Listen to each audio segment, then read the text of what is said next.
I do Oh, too. we can go ahead and start. Pimple twinsies. For the first No, I mean, time, it says it's scheduled for 6:45. Yeah. It's currently 6:33 though. for the first time, by accident, we are early. Like, oh, I should probably mute my phone. Oh, hey, it says you're live now. Yeah. That was my notification. It should pop up and say it's live for everyone else as well, because even when we're late, it'll it looks like do it's it. going. Yeah. Yeah. So, you guys ready? Yes. Yes. All right. Hello, everyone. I am Jesse, or Game Over Jesse. Here with me are my co-hosts, Daniel, Hello. 𝐓𝐿𝐷𝐬𝐿, Hello. and today we're going to be talking about Pokemon, Zelda, Metroid, and the upcoming Mario movie. This is episode 135 of the Hylian Gamescast, I think. And before we That get sounds right. Yeah. Before we get started, a thank you to our Patreon supporters: Lorenzo, David, Super NX64, Manboy Cave, Gus Calvo, Jesse Wood. Shout out to us: Lovable Christy, Natsu, Justin, Monica, Laurulian, Andreme, I always mess up on that one, Rusty, Mr. Monoclad, Metroid, Zoe, Candy, Ashton, BKRS7, Blargnar, Chad, Derek, Duran, Jen, Sober X, Brandon, and Ingrid. So, starting out with the most exciting news, Daniel, why don't you tell us about the new stuff coming back from Metroid? Metroid Dread exists still. It was canceled Nintendo's once. Don't get your hopes up. It was canceled twice, wasn't it? That's what they said in the development history video at E3. They tried twice now to make it, so let's not. No, but they're marketing the heck out of this game, and there was a new trailer and their 5th installment of the Metroid Dread report, which is like a written article that Nintendo's been putting on their website. Well, 5 written articles now that Nintendo's been putting on their website with just info about Dread. And there's some exciting details, but specifically exciting things if you've ever played the GBA game Metroid Fusion. Because in that game there's a primary antagonist, which is basically this parasite called the X-Parasite. And this trailer for Dread seems to imply that we didn't actually succeed in wiping them all out, that there might still be X-Parasites around, which is big scary time. Evil death by parasites. Yeah, so it's a bad time, but a good time, because Metroid Dread looks amazing. Go buy it, everybody. So, It'll be a bad time, Yeah. but a good time. honestly, the more I see of this game, the more excited I get, honestly. There's actually a lot of like implications in this trailer. You hear her ship's AI speak to her in it, which means that there's probably some voice acting, which is great. Even if it's super AI creepy robot voice acting. And there's like some implications that maybe she's working for the feds in this game, even though she should be on bad terms with them after the end of Fusion, which I won't spoil. But yeah, it's a interesting time. Definitely go watch the trailer, and I encourage people, if they're interested at all, to read those Metroid Dread reports, which are on Nintendo's website. There's now 5 of them, and they're all interesting, worthwhile reads if you're into or curious about Metroid. So That's the news, Jesse. Yeah. Today we don't have a lot of big pieces of news, so it's just like a bunch of quick, smaller pieces. But Daniel, since you're the resident Metroid fan, what would you say are your 5 most hyped or excited aspects of this? Okay. So one thing that I saw in the trailer that got me excited was actually, it looks like in the start of the trailer when she's in her ship going to the planet, that she's actually got like all her equipment and stuff from the end of Fusion. She's rocking like the orange suit, and then later in the trailer, she's back to this blue suit, which, if you played Fusion, is kind of what you start with when you're kind of at your lowest, your weakest. So Metroid's pretty good about this usually, but not always, because sometimes it's just video games and you start with nothing at the beginning of the game. But some of the Metroid games actually explain those things away, and it looks like that's what Metroid's doing. Is they're keeping Samus at, like, it looks to me at least, that's the implication I get, is that you're going to start the game fully powered and then lose all your stuff. They're going to find, as opposed to just being the start of the game and you have nothing for no reason, which is really cool. I think more games should do that. So that's one thing. Just the X-Parasites existing potentially still is an exciting prospect. So that's two. They were, I think, a really cool villain. They kind of flipped the script on what we thought of Metroid lore when, if you play Fusion for the first time. Any other Metroid game, you're like, Metroids are the bad guys, whatever. But then this whole thing with the X-Parasite and everything basically flips the script on that, thinking like, oh, it was bad to kill the Metroids because they were the only thing in the way of these parasites, So it's like a cool 180 there.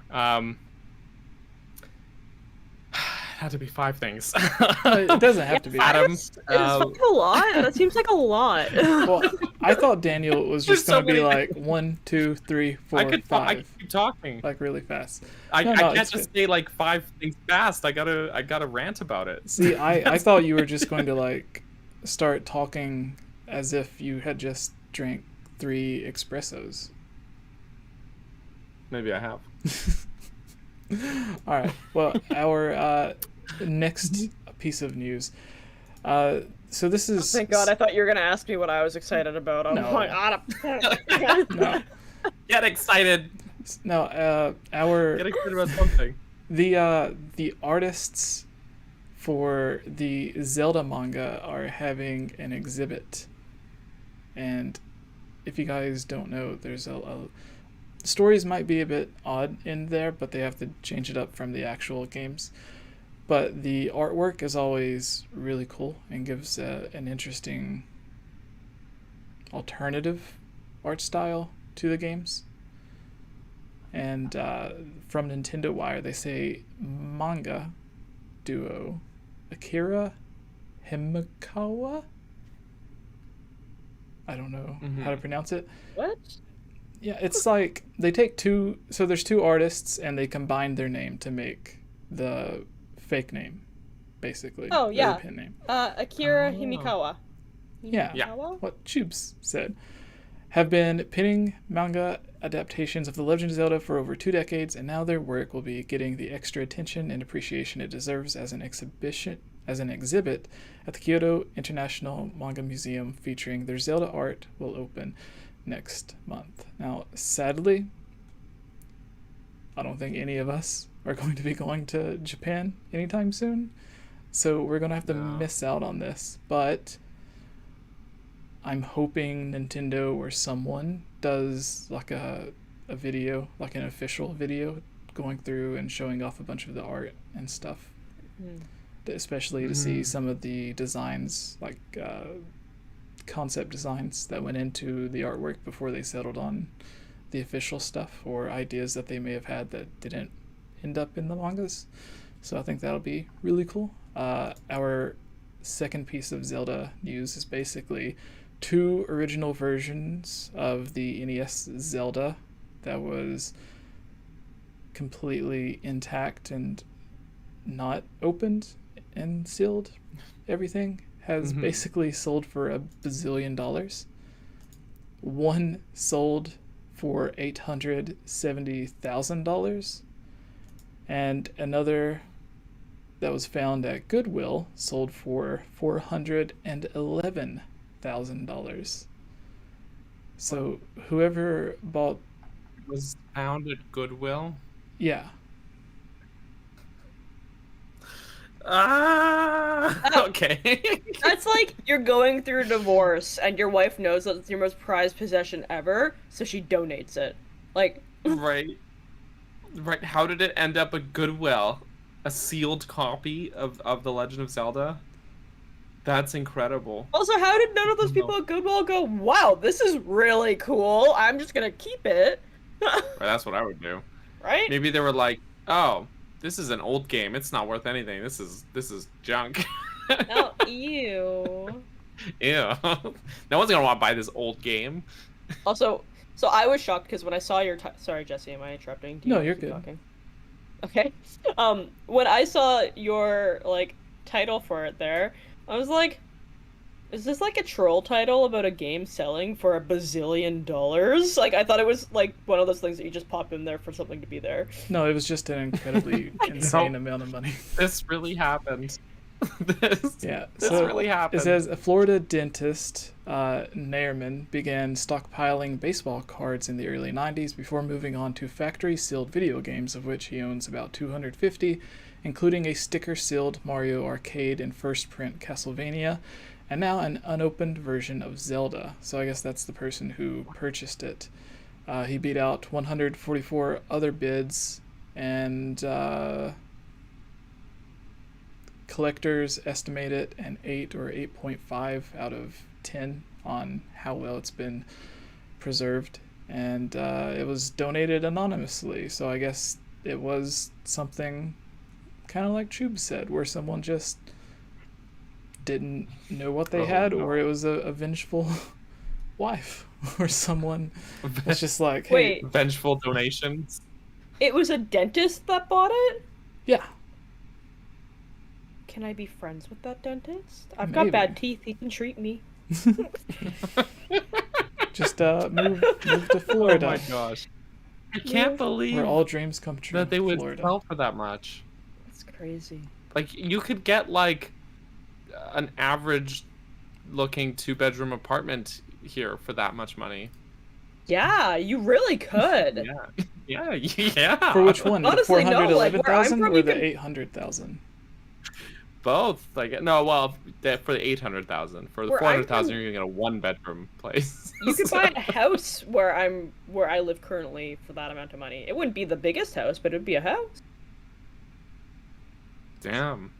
I Maybe feel I should go to dental school.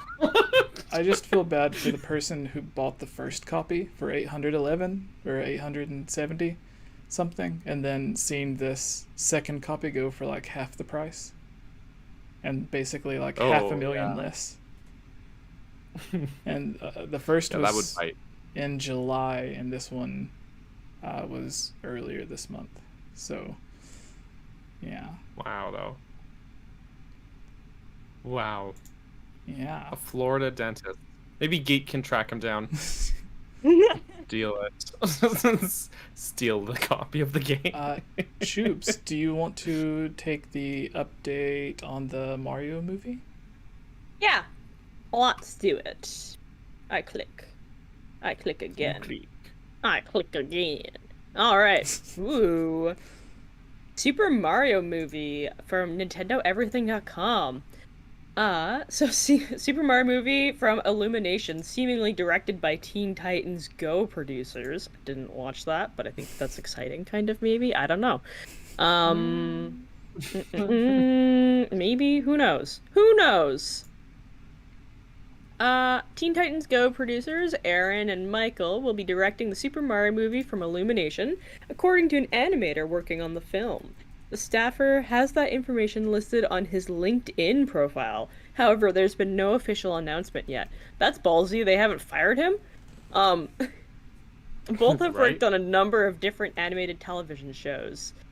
Jelenik's credits include Jackie Chan Adventures, The Batman, and Batman the Brave and Bold. Horvath previously contributed to Yang Yang Yo, El Tigre, The Adventures of Manny Rivera and Mad. Never heard of those before, but okay. Nintendo and Illumination first announced the Super Mario movie in 2018. Illumination CEO Chris Meledandri will act as producer, as will Mario creator Miyamoto.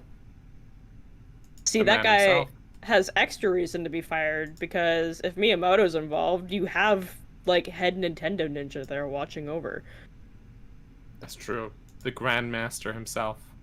Earlier this month, actor and comedian Sebastian Maniscalco. I don't know who that is. Um, am I supposed to know who that is? I don't know who that is. Oh, okay, good. He'll apparently be playing Spike, but it's unclear who that is exactly. One possibility is that he's voicing the well-known Mario enemy, Bowser? Though No, he could also... there's an enemy called Spike that he vomits like spiky things Oh, at you yeah, and then yeah, he throws yeah. them at you, you know? Okay, Yeah. Though he could also be the Spike character from the Wrecking Crew. Foreman Spike essentially acted as Mario and Luigi's boss in that game and tried to prevent the duo from doing their job. Nintendo and Illumination have both been quiet about the Super Mario movie thus far. Still, it is currently planned to debut in 2022. What in tarnation? Yeah, That was a really weird article.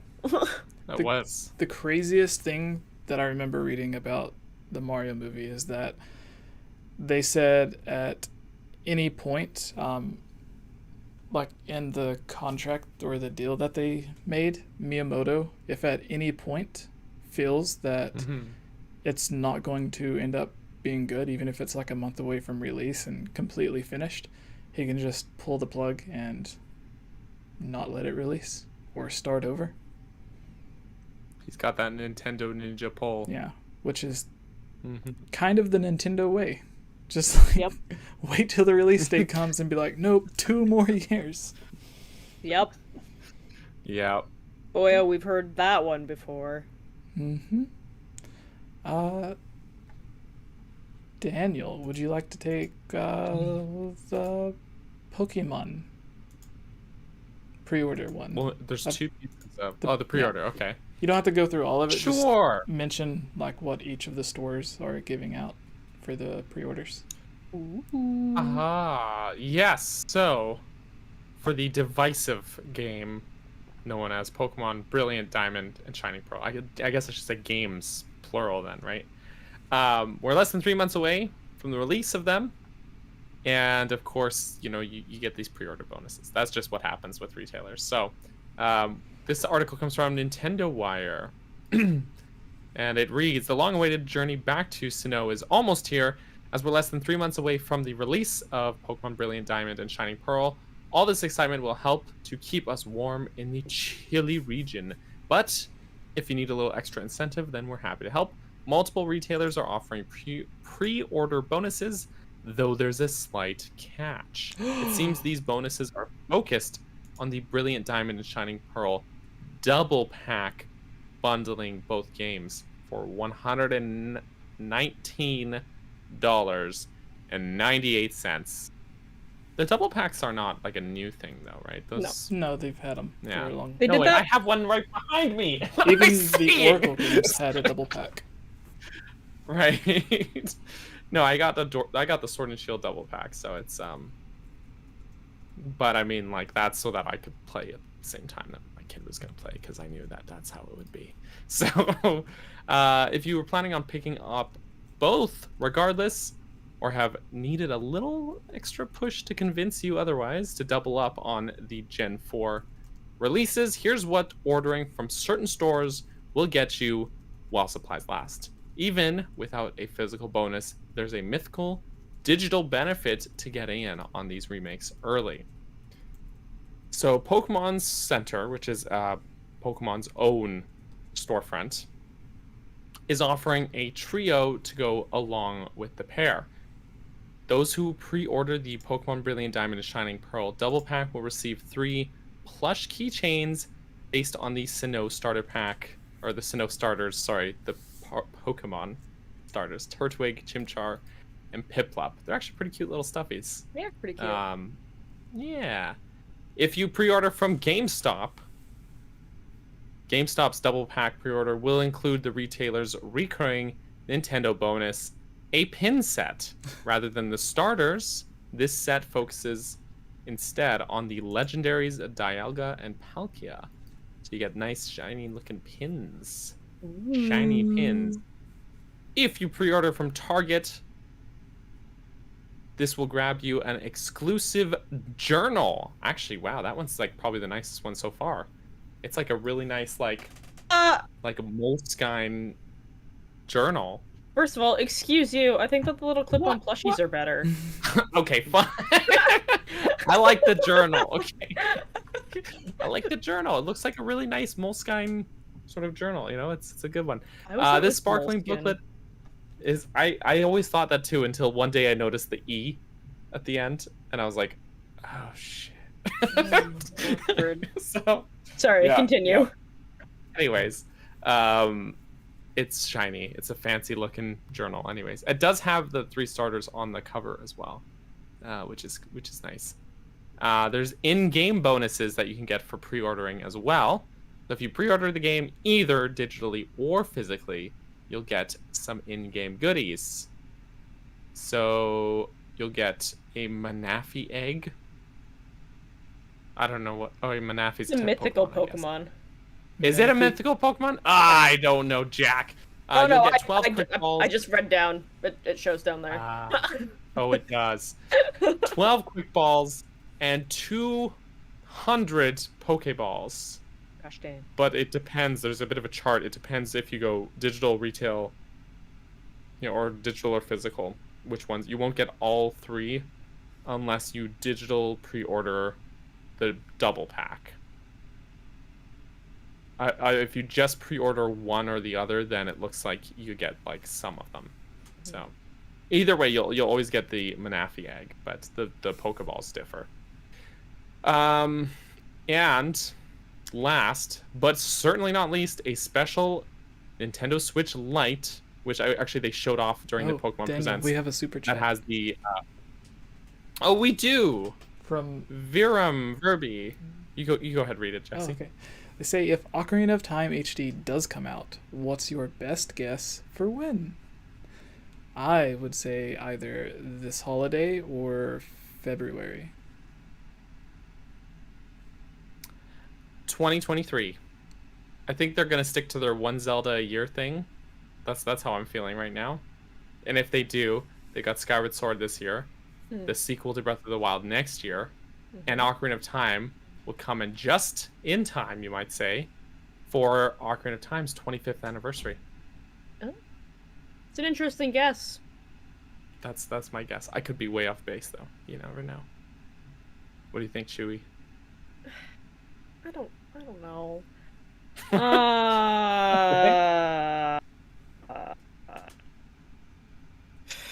Next year, maybe? Maybe? I don't know. I have very low expectations of them putting Ocarina of Time or Majora's Mask out anytime soon. That's fair. Anyways. Yeah. Continue. What does Chewbacca think? I don't know. Chewbacca doesn't speak very well. No comment. It seems incriminating. But yeah, just to wrap this up, I guess this Pokemon news. Thank you for the super chat, by the way, Vera. Yes, the Switch Lite that they showed on the Pokemon Presents is a nice black Switch Lite with Dialga and Palkia on the back, which is apparently the same design they used on a DS Lite back in the day. But people were all being all snarky about it online, and I'm like, whatever, it looks nice. Like, chill out. If I had a nickel for every Nintendo Special Edition console that was just gold and a Triforce on it, and they're like, it's the Special Zelda one, like, you don't hear us complaining. No, we buy that shit up. So, yeah, we still buy it. We still buy it. Anyway, so this will sell for $199.99. It does not include copies of the game and appears to be sold out at this time. So dang. But also, yeah. Sorry. I was gonna say that's gonna be my least favorite thing is that sometimes they do like a special edition of this and then you don't get the game with it. Like I didn't get Animal Crossing with my Animal Crossing Switch. I opened up my Switch and was like, oh, Animal Crossing isn't on here, and I had to go buy it on the Switch store. See, that's the downside of Nintendo being successful with this console generation. Because like with the Wii U, they would just give you free games. They just wanted you to buy the console. You know, they were so desperate, right? Like there were Wii U consoles that came with like Mario Kart and Splatoon. Like, can you imagine a bundle that big with the Switch with both those games? Like, you know, like damn. When I got my Wii U, it came with Super Mario 3D World and Nintendo Land, both great games. Nice. Both of those games just bundled in, included, pre-downloaded digitally onto the console. Like Nintendo just, I feel like they just don't do those kind of bundles anymore, and it's kind of too bad, you know. But that's because they're not desperate for people to buy the consoles anymore. They know Switch is selling like freaking hotcakes. So. Hey Jesse, does Daniel's mouth look weird when he talks? Does my mouth look weird? It's a bit delayed. His Oh, okay. his I thought I had a weird thing going. his webcam doesn't look as sharp as the other one, so there's like a soft effect, Okay. But other than that, it's Also- weird. Totally unrelated to all of that. You asked about how your webcam looked, and I said that you looked very smooth and in an artificial way. The word I was looking for is it looks like there's filters. yeah, like you have an I Instagram don't filter know running. Why. I don't though. I don't know why. That's so weird. It could be where instead of like a 1080p webcam, it's like a 720p maybe. So it's like HD but not super sharp HD. So It's HD with it gives the a rumble. blurriness to it, making a softer look. For now. And it looks like it's It said adding a it bit was of HD. color. Like it looks a bit saturated. Well, as well. my other one always made everything look washed out. My old one, my other one, not old one, this one that I usually use. So I don't know. I just want to try it out. Sorry, I Dang, didn't, my mouth. It looks didn't mean better to than just, like, mine. roast your webcam on stream. I was. I'm just gonna talk like this for the rest of the podcast. Just have a coffee cup in don't worry front of your about mouth. Like, in today's news. Yeah. I could be one of those people who always are way too close to their microphones, and they're just like, they have to speak really softly all the time, because if they don't, they'll just peak all their audio levels because they're just way too close to their microphone, or they're too intimate with their microphone. That could be me. But it won't be. I won't. Maybe But it next could week be. we can work on getting Green Daniel in here Oh no. for an actual live Why? edition. It's not easy being green. Uh, So anyways, that's the Pokemon news. yeah, all I'm going to say is it sucks for, like, imagine if this was Breath of the Wild 2 coming out and every store had its own different pre-order bonus, which, like, they do with countries, but I don't think they do with actual Like different retailers? stores. Yeah. Yeah. Yeah, usually it's usually just a regional thing. Yeah, but they probably know a lot of people are probably gonna buy multiple copies of Pokemon just for this. Yeah, that's Gosh. probably why they're doing it. Yeah, probably. Such a money grab. Yeah, or it was leftover merch they had in case like the virus went away and they could have had E3. So they're like, Oh, maybe. we can't give this out to people for E3 or Gamescom, so let's just incentivize. What's the word I'm looking for, Daniel? Incentivize?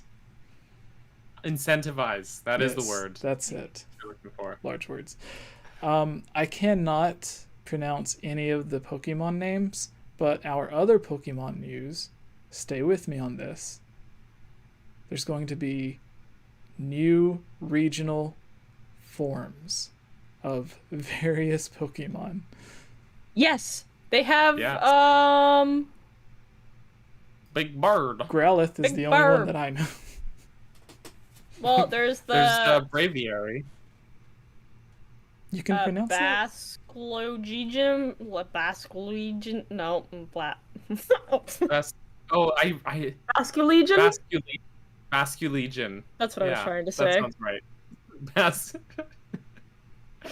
sounds right. And there's the weird deer, which I only remember how to pronounce because it sounds like it's just a weird deer, like a deer that's just kind of straight.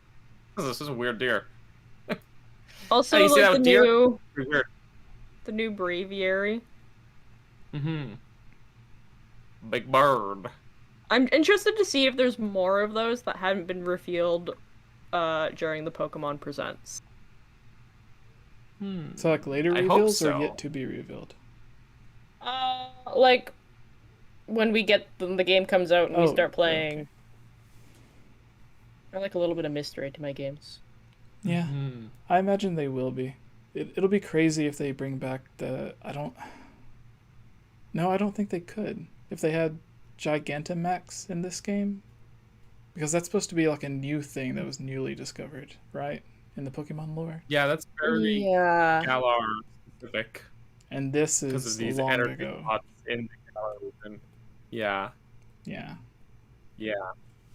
Cool. All right. Our next piece of news was actually one that a few people asked in questions as well, but one was on Twitter, and I don't remember anything because I can't go back and check. But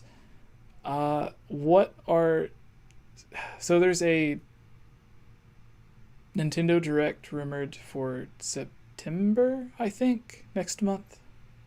And for the past few years, Nintendo has had like an end of the year coming up this holiday Nintendo Direct in September.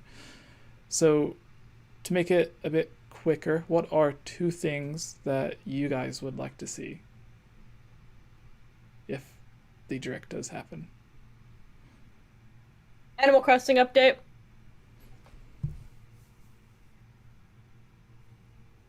I already got WarioWare and Mario Party, so I honestly don't know.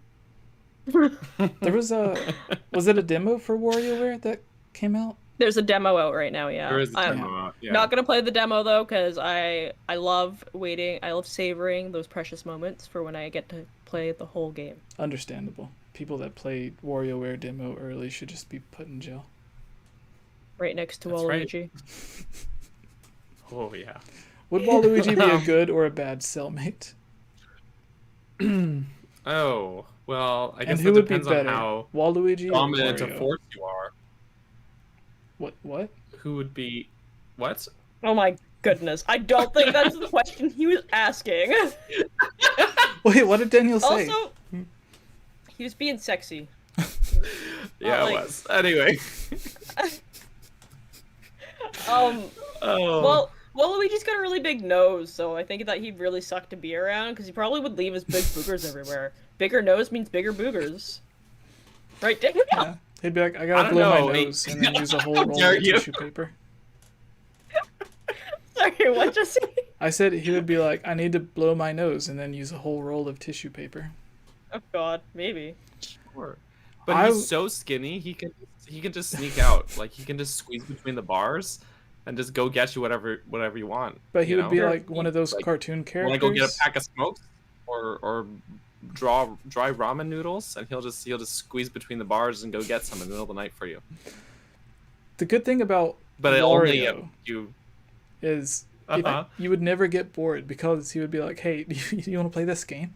And he would just be like, rock, paper, scissors, or like tic-tac-toe on the wall, or who can eat a shoe the Yeah, fastest. but Wario's just farts constantly. I was gonna say, Wario's gassy. You're gonna get gassed out in jail with Wario. It's like hanging out with Kayla, but even worse. All right, Daniel, what about you? What are 2 games that you would hope to see? I've been saying for ages now that I think we're gonna see some Breath of the Wild sequel news in a September Direct. Really? So I've been saying for ages. I'm sticking to my guns, but I'm also thinking actually that we might get news on the other pack of Age of Calamity DLC, which we Plans. haven't heard. We got the first DLC pack, but we've yet to hear anything about the second pack. So maybe something gonna. They're just gonna happen then. travel back in time again. Again? I don't know. Yeah, that's what I'm thinking. That's my thought. That's my 2 things. They're What both about Zelda you, Jesse? things. What do you think? They'll also probably just remind us that Metroid Dread is coming out because they're really good on the marketing with that. So, Jesse, what do you think? I think Breath of the Wild 2 stuff would come at the Game Awards more than a Nintendo Direct. And When are the Game Awards? Is that like November? it's usually in December, like early December.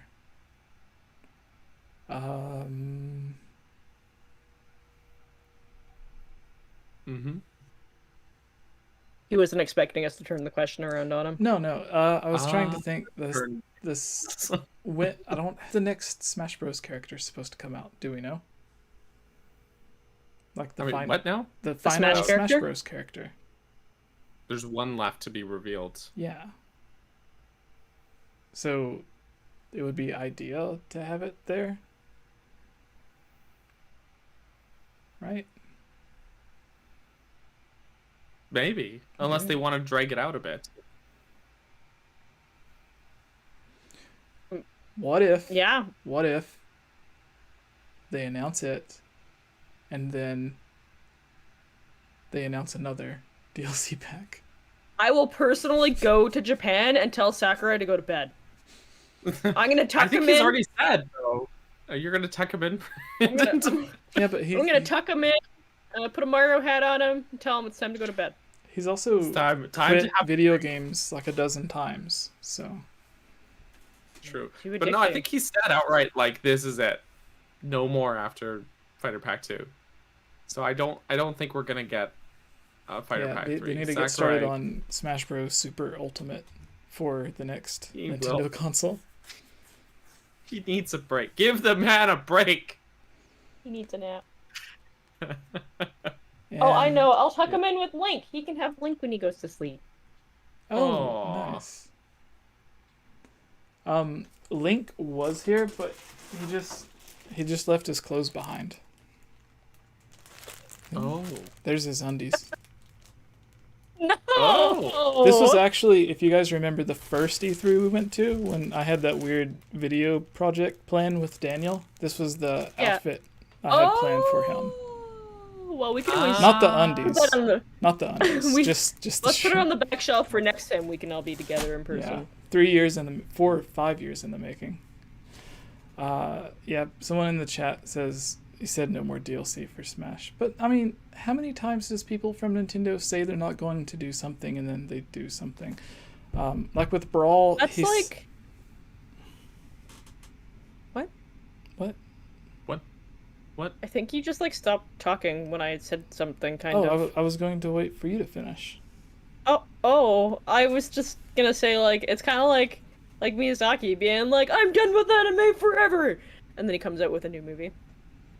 Right. There was an interview where Nintendo basically said they begged Sakurai to come back to make Brawl because he was done after Melee, and they were like, "We're gonna make a new Smash game. We can't make it without you. Please come back.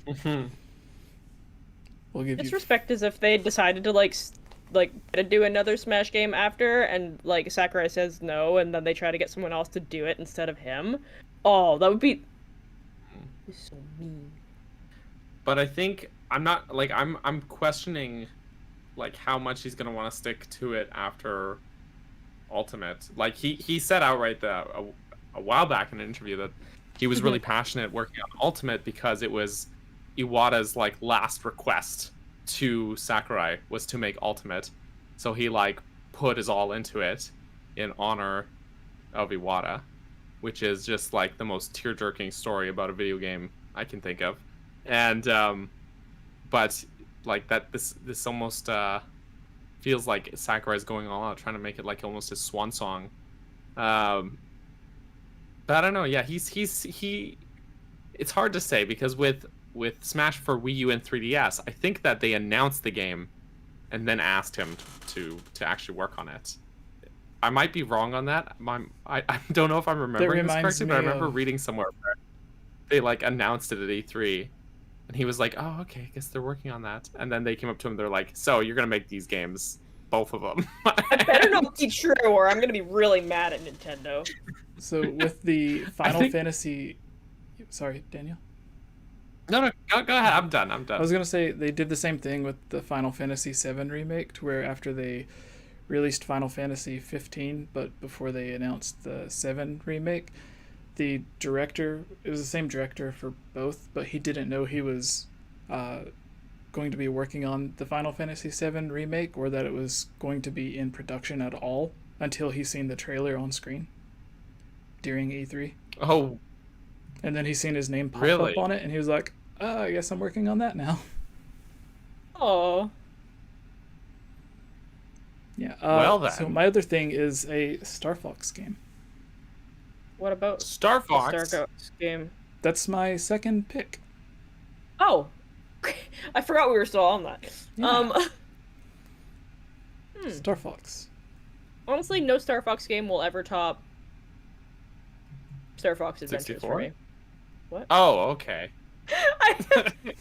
I'm sorry. Star Fox 64 is one of the best pieces of software ever created. Have you played Star Fox no. Zero? And you came out here with Star Fox Zero had.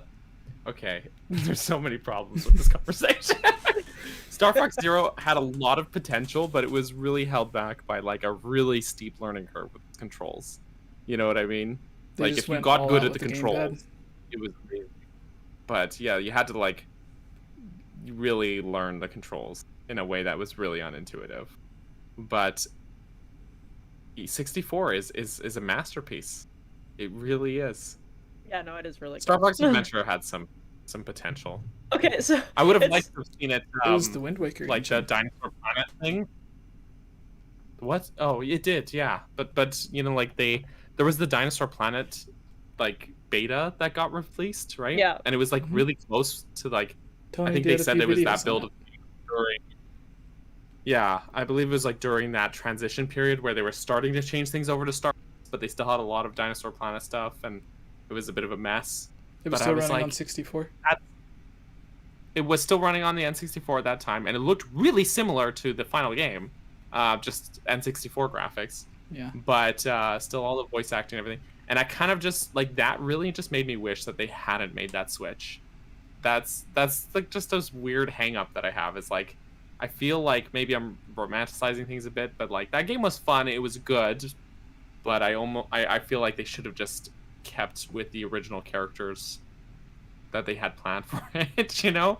There's I been- understand the reasoning from that standpoint, but There's been a few games where Nintendo's done that. They've had one of their developers working on something new and original, and they're like, hey, what if we put Metroid characters in there? Or what if we replace these characters with Star Fox characters? well, then there's Captain Toad, which was initially envisioned as a Zelda game, as a Zelda spin-off. Oh. And then they changed it to Toad. Because they were like, they worked on this concept that was like these dioramas, right? And then the guy working on it was like, well, it can't be Mario because the puzzles need you to not jump. So I'll make it Link because Link doesn't jump. Except he does now. So then they just ended up changing it to Toad later on though. But yeah, it started out as a Zelda game technically.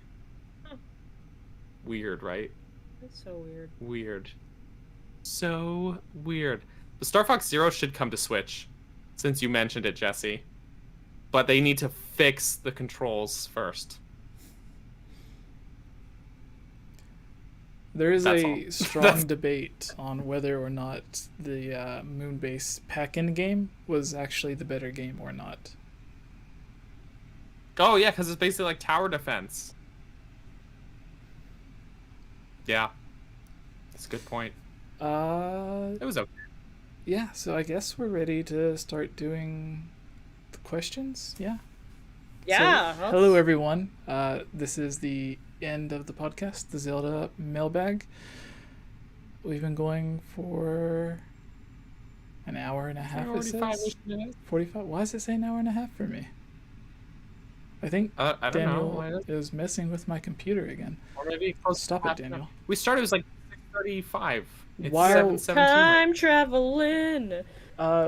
Usually we do like 1 or 2 questions each, but I think we could do 3 questions each and then be done Yeah. by like an hour and a half. Four.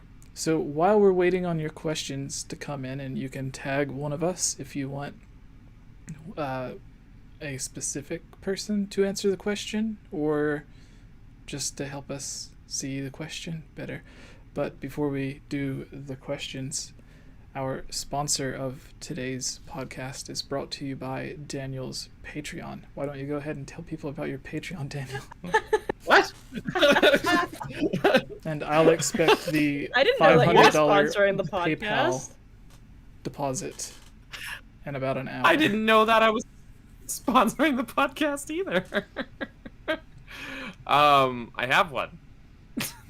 That's what you need to know about my Patreon.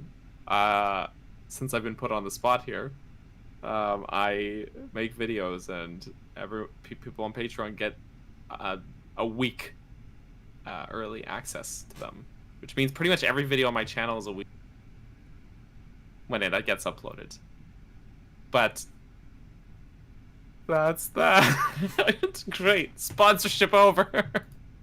Also, Jesse, it took out some questions that we definitely already last week that were still in the mailbag here, so. All right. I've already picked my question. Oh, sweet. Go choose. Good. Oh, it's kind of a joke question, and maybe you guys are gonna have a better answer than I do. This question comes from Toast. Toast asks, what would be your ideal Nintendo console? You build it however you want. Go nuts. Price is not an issue. I want the McDonald's N64 machine. Yes. Yes, Nice. dude. I know that's been there, done that, but Yeah, sure. what if they brought something like that back to McDonald's? I'd be so thrilled. I don't even go to McDonald's. It'd just be hilarious. Yo, legit though, fast food places are so, ubiquitous with their designs. They're all so cookie cutter and boring, right? And in the 90s, we had freaking N64 kiosks in our McDonald's. It was incredible. So good. My dentist had that when I was a kid. They had 3 N64s there. That was the first time I played Shadows of the Empire, the Star Wars game, and F-Zero and Mario Party. First time I played all 3 of those games. Were at the dentist in the dentist waiting room. It was a good time. I wish my What a good dentist time. was that cool. What's with all these cool nerd Well- dentists and their expensive Nintendo things? I don't think they still have them. Well, no. This was Well, the 90s. we were just talking about the dentist that spent like $840,000 on a Super Nintendo. Damn, dentists are nerds, man. They have to be to get through dental school. So Or there are people. gonna be a real special person to want to be so educated about a tooth. I Right. know, right? You guys I ready for just this? think that mouths are too gross, though. Oh, go for it, Jesse. What's up? So, Let's hear it. the Xbox Series X, but portable.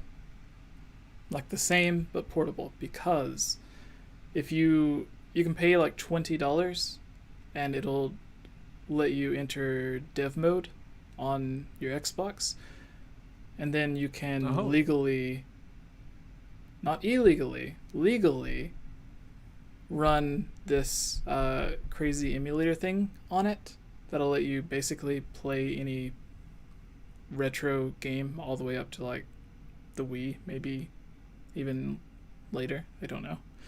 But it lets you play all of that stuff, and because of the power that it has, you can play everything up to like 4K and 60 frames, and it looks amazing. And if you could have all of those games looking and running that smoothly, but on the go, like a Nintendo Switch, I would be happy with that. Until Nintendo finally gives us all of it. I honestly can't have a dream console. Like, being real, like I use my computer for everything, and if there's something my computer can't do, I use my Nintendo Switch. Yeah, it's really about the games for Yeah. me. But I guess if I just had to pick a console that I really want, I just really want to get my hands on an N64 disc drive. Oh. That's what I want. I just really want that. It's totally a romanticized piece of nostalgia for me, but like a proper North American, like localized, or even a dev unit, I don't care. You want to see the It's not- Ura logo pop up on Ocarina of Time every time you Yeah. play it? I'll never be able to play it, but I want to see the logo come up, and it asks me to that doesn't exist. Insert disc. No, it probably does. It Just tells someone you to insert the disc. someone has to But there break is no into disc. Miyamoto's house. Yeah. And until that happens, No, that. like honestly, I'm sure he's probably thrown away old laptops and stuff that just has the ROM on it. Damn. Yeah. Yeah. Well, I mean, you know, there's these restoration projects, you know. Like there have been like N64, Zelda 64 beta restoration projects for eons, right? But this is like the first time we're living in the age where there is an N64 Zelda restoration project that's actually coming to fruition, because they're actually being able. It's not so speculative like previous ones. Like any previous one before maybe these last like 2 years was like purely based on magazine screenshots and speculation, and that's it.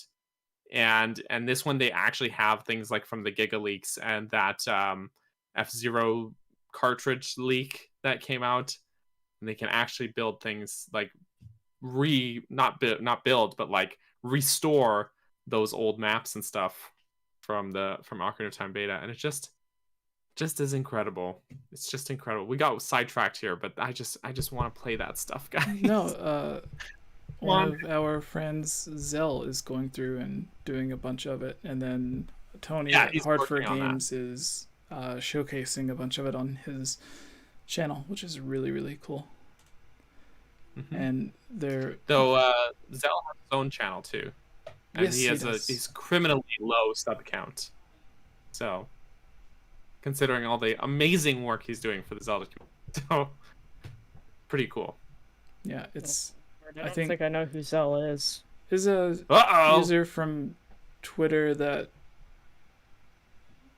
got like 90% of all of that beta Zelda stuff out onto the internet and showed it off for everyone. I looked up Zell It's and not I got just- something totally different. Yeah. What did you do? I What did don't you do? know. I'm scared. Why are there so many Oh, no. Zells? Okay, wait, I found it. Okay. Thank you. I'm just Okay, gonna... I'm curious now. I'm gonna It's from look up the Zell and just 97 Space World, right? hair salon. And then some of it There's a hair salon. Yes, it's from the Space World 97. and then before builds. that there was the beta leaks that Tony thought was from the actual disc expansion version. So there's like a mix of two beta versions that are out there. And the stuff that each has is very different. Like with the disk drive, there was like just the overworlds, the areas that you like, the Lost Woods and Kokiri Forest were like 10 times bigger than the final game. Yeah. Hyrule Field was 2 or 3 times bigger. There's a like the very first version of Kakariko Village they probably came up with where it just looks like little squares. It looks like they tried they're, like, making it pulling out on the pieces. yeah, it looks worse than the Super Nintendo version of Kakariko Village. Yes. It's But there's really cool stuff. It's incredible to see how the game changed over the years and how much stayed kind of still the same.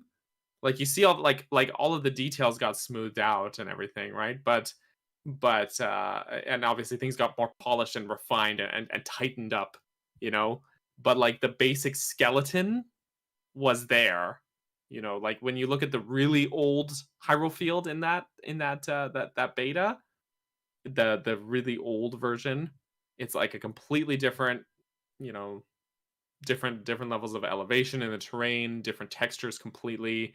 The grass is like a solid dark green texture, and it's like completely not as detailed, but like the basic skeleton of like where the different paths that branch off to the different areas are intact, you know, castle town walls at the north, then paths off and the river around, like it's all still relatively the same vision.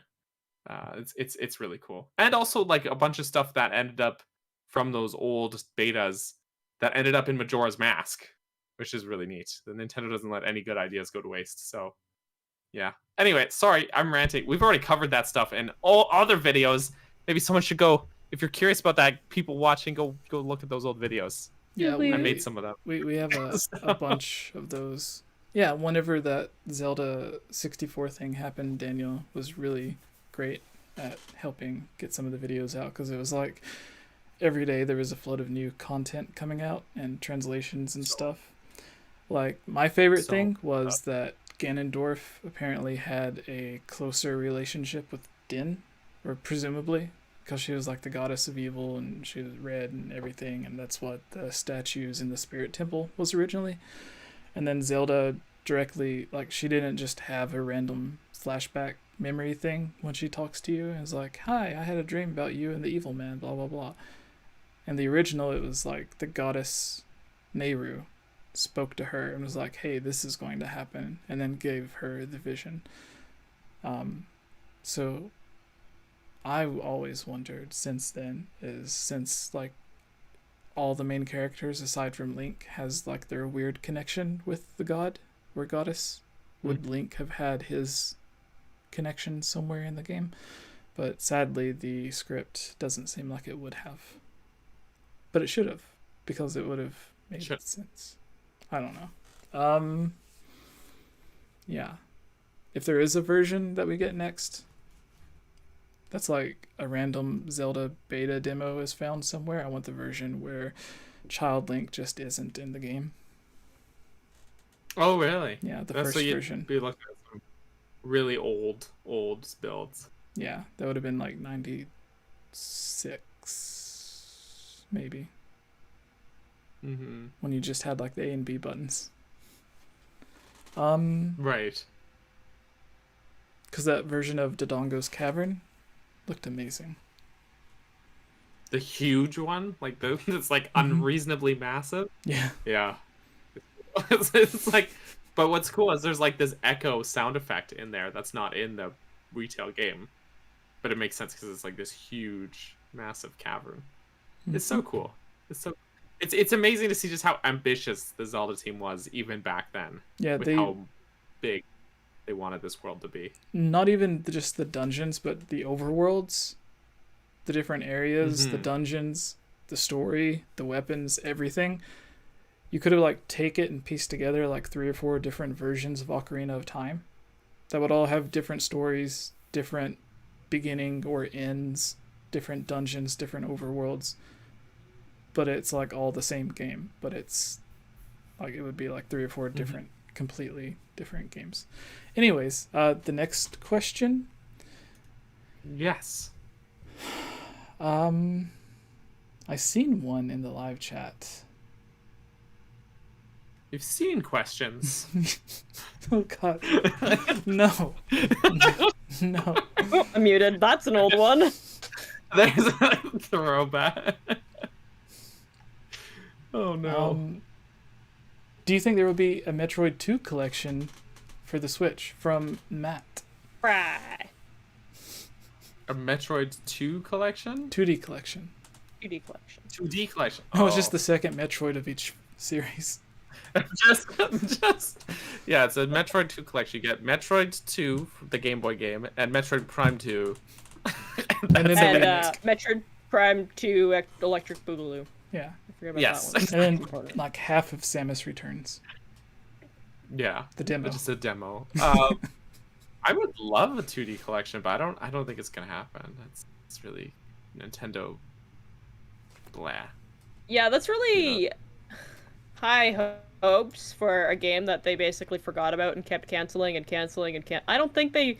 Maybe we'll see how Dread goes, and maybe they'll go, oh, you know what? Actually, there's a huge fan base for Metroid. That would be nice. Maybe they'll forget about it again. But I think we're too close to Dread's release for them to a pack of like 4 Metroid games on the Switch like that. You know what I mean? Absolutely. Like right now, what they're doing to market it is like they're saying like these are the old Metroid games and they exist. You know, you can play Super Metroid on the SNES app if you want, or the original Metroid on the NES app if you want. Though I don't recommend it, honestly. But either of them? No, I don't recommend NES Metroid. Oh, okay. To be honest, it's just so it just plays Zero Mission. It's the remake. It's way better. But it's I feel like it's too close for Nintendo to come out swinging with the release like that, because Metroid Dread comes out in like, was it like 6 weeks? Like that's not. I think I'm just guessing off the top of my head. It's October 8th. I'm gonna be that it comes honest with out. you.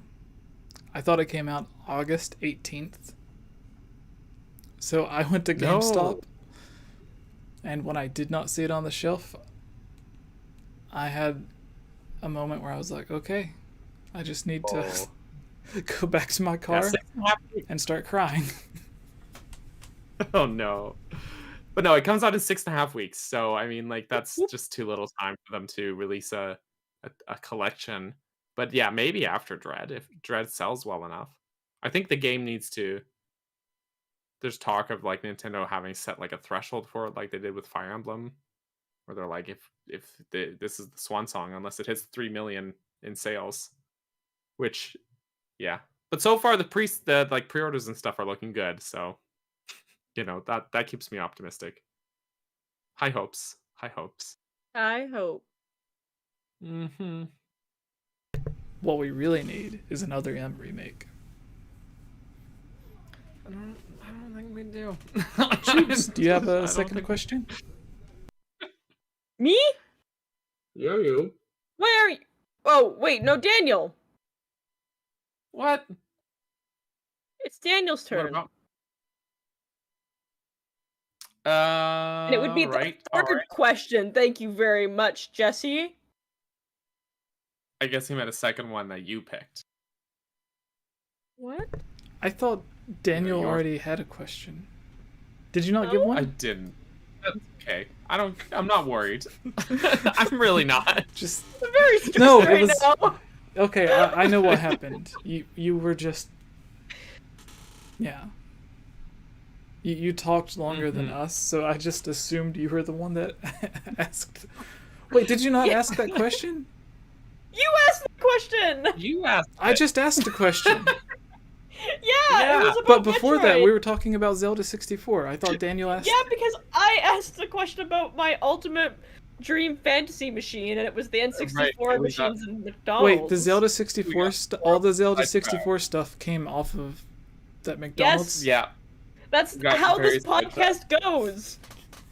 Okay, Daniel, your turn.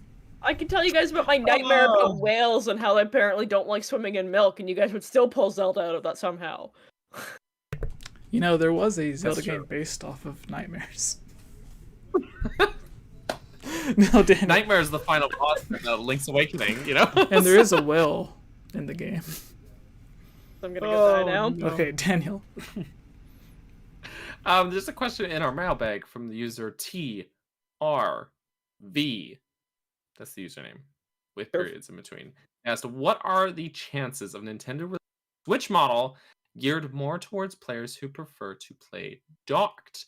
The new OLED Switch is great for people who play handheld, but I want better frame rates. I feel like a lot of how Nintendo markets the Switch is like a lot of the appeal of the ability of it. But I don't know. I don't think they are for the Switch brand. Do you know what I mean? Not for the Switch line, but maybe their next console. I'm just pulling that answer straight out of my butt, though. So well, no, we've spoken about that before, and how Nintendo is at the point where they probably should be thinking about a new console. They can't ride on the back of the Nintendo Switch forever. Especially if other console developers are going to continue stepping their game up. Like, Nintendo is going to get left behind very fast. Yeah, there was a lot of third-party developers talking about how it was basically a miracle to get games like Witcher 3 and some of the others running on the Switch. And those were games designed for, like, PS4. So getting those same games to run on the Switch, but now they're being designed for PlayStation 5 and Xbox One X is... Yeah, it's not going to happen. I think that if Nintendo wants to keep their friendship up with all of these other video game companies and be releasing big AAAs on their consoles, they need to step up their game, because they're... Sirens? Sorry. They're not going to be able to keep up with that. We're gonna have people complaining about the frame rates more than ever before. Mhm. It's just my 2 cents. True. I mean, in a perfect world, the new Switch model, it wouldn't have been designed to be like catered to the handheld audience because we already got the light for that. Like, if you want to play handheld, honestly, the light's great. It's like, what are you looking for that you need to be playing handheld anyways? I don't know. I'm just very biased when it comes to that. Well, there's also the whole thing with the Steam Deck, and it seems to. I wholly believe that Nintendo does not care about the Steam Deck and that they're not worried about it. But that's my belief. That I don't think they care, but I know a lot of consumers are, concerned about, what does this mean for? Is this going to be the Switch killer?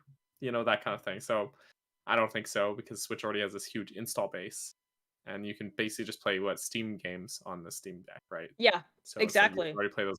The main appeal of the Switch for me is the Nintendo IPs that I get to play on that and not on other consoles, right? Yeah. So And like the main appeal of having the Steam Deck is being able to play the games that you already own anywhere. But if you talk to anyone that does PC gaming, they don't want to play on anything other than their PC. that's a good point. PC gamers, no offense to any of our viewers or anyone out there, but PC gamers are really into their PCs. Why are you talking about Gibbs? Don't be rude. I love Gibbs. He's our good Gibdo, but yeah, no. Did you just get a new computer today? Yesterday. Okay. Yeah, but the reason I upgraded my not to game on it, so you could play Fortnite because with my the old rest computer... of us, like a real gamer. How could you say the F word to me? What? Fortnite. That's the F word. The dance where I did really badly and you do the floss, right? Yeah. But no, the reason wasn't for gaming purposes, because like my old computer just couldn't keep up with the editing I was doing. My videos were too fancy for it. Like I tried to make a new channel intro for myself and I almost killed my computer because it couldn't render it. Oof. So yeah. But I hadn't upgraded my computer since it was a late 2013 model, and so it's 2021 now. So it was time for an upgrade. Absolutely. It was time. Yep, which I'm very happy with. But that's neither here nor there. Yeah. Any other thoughts about this Switch releasing thingy-majigger? No, but the new Spider-Man trailer was great. So good, right? Yeah. So good.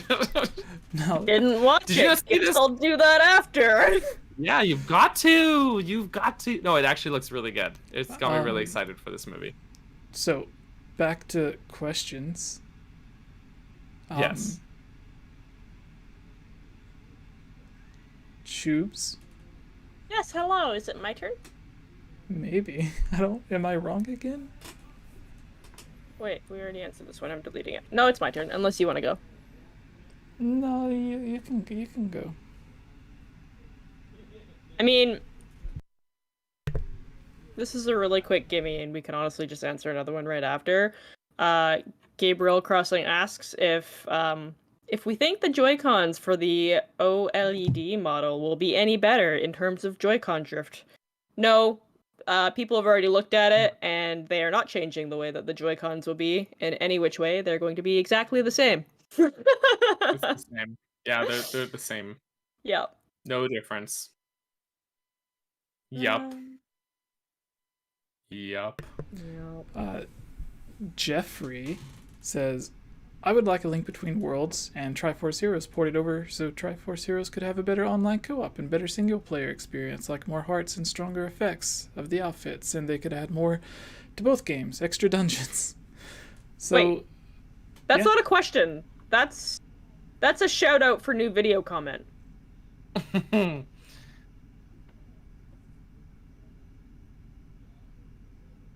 But we can talk about it if you want to, Jesse. I just seen the titles of the Zelda games, and I was like, "Oh, it's an actual question about Zelda," but I was wrong. No. Sorry. It But sounds it could like be they cool. yeah, it sounds like they want what they did with like Link's Awakening and the Game Boy Or Advance version of Link to the Past. that's what I was thinking, which came with the first Four Swords game, right? That would be cool. I think that, like, because honestly, when I got Triforce Heroes, I tried to play it single player, and it was just like not very good of an experience. And I was talking Maybe with we can do a online thing with the Triforce Heroes now, maybe, possibly, since you have a 3DS now. I've had a 3DS for a while. Yes. Okay, but Man, we were just back I on was our talking- regular shenanigans. yeah, I was talking to Rick or MFH about this last week, and because he's been streaming Four Swords Adventures, the GameCube Four Swords game, and we were talking Am I the about only how one that the heard single Beetle? player in that game. What? I didn't hear Beetle. But anyway, the single player in Four Swords Adventures seems to handle a lot better than Triforce Heroes, because when you move, you just like choose the different sort of like formations for your characters, but you still move all four links simultaneously, like in one go. And you control all of them, and then you can like stop to select to control an individual link if you want to, or you can just have all four go at once, and they'll follow in like a little party train like you would see in like an RPG. And Triforce Heroes doesn't do that. Like you can only do one link at a time if you're playing single player. You have to like constantly stop and switch links, and it's just really janky. And it's feels far less streamlined. It's too bad, because like honestly, I couldn't get through either of those games very well single player. But remember, a couple of years ago, we did Four Swords Adventure co-ops on stream, and it was so much fun. So I never played Triforce Heroes multiplayer before. I only ever tried playing the single player, and I didn't enjoy it. So maybe if they added an online co-op feature to it on Switch that was better, it could be a good time, actually. Who knows? Not me. Also, Link Between Worlds definitely deserves a second life. That game is criminally underrated. Great Actually, game. someone had actually asked about that. Did we already have that conversation? Did we? I don't think so. Someone in the chat was talking about how they were wanting a Link Between Worlds on Switch. Although I'm kind of like fading out. I've just had like a really weird day, so I don't really remember. It's probable though. It's a great game though. It really is. The first Zelda game to ever run at 60 frames per second. So it's a buttery smooth game. It's fantastic. It was But we should pick a real question. it was it was another outcome of Aonuma and Miyamoto getting into a fight. Which one? A Link Between Worlds? Yeah, Majora's Mask because it was the classic one, case of, and then A Link Between Worlds. Because one's like, I want to do this, and the other one's like, I want to do this though, and the Zelda team's just like, Mommy and Daddy are fighting again. Oh no! Oh boy! But we get great games out of it, so. That's true. That's true. Because what is it? Miyamoto wanted to remake a past, and Aonuma didn't. He wanted to make a new game. They ended up kind of compromising and making a Link Between Worlds, which is like a reimagining / soft reboot / sequel to A Link to the Past. And I still say Old Man Link is Old Link. Yeah, but I believe that theory. If you want a real question, he uses the Master. Nishkelk has a good question in the Zelda mailbag, Daniel. If you want a real question. What? Nishkelk. Oh, I see it here. Okay, so they asked, what's everyone's favorite Skyward Sword dungeon? And any mechanic from those dungeons you want to see come back in Breath of the Wild 2. My favorite dungeon in Skyward Sword is the Ancient Cistern. I actually just made a video about it that came out on Friday, and I'm really proud of the video. I don't know about any specific mechanics. I just love the theming and the atmosphere of the dungeon a lot. But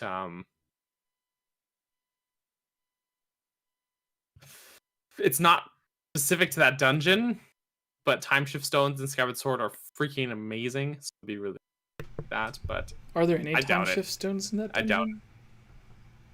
There's not. I just said that that there is not. Well, you said it wasn't But, specific to that dungeon. Right. I meant that it's not in that dungeon. As But in it does it's not a have- mechanic specific to.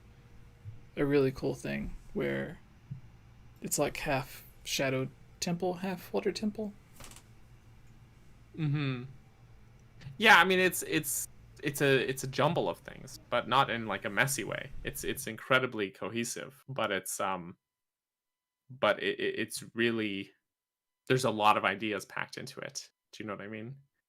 And it's executed really well. But the whip is a cool item as well, and you kind of use it like the grappling hook to like swing across gaps. I kind of love that. Kyle in the chat cool to says see it an was item such a great like that. dungeon video. It was. Thank you. I'm really proud of that video. I pulled out all the stops editing wise. So. Oh yeah. I would have to agree with you, Bergerson. I think that the Ancient Cistern is also my favorite dungeon. When the question was asked, I was very like, oh, what? Like, I had to think really hard about it. And yeah, I think it's that. That one had like the most like depth, it felt like, and not like in a like actually deep kind of way. I don't know, it felt like there was so much to do, which I thought was very interesting. And also I love the giant foot.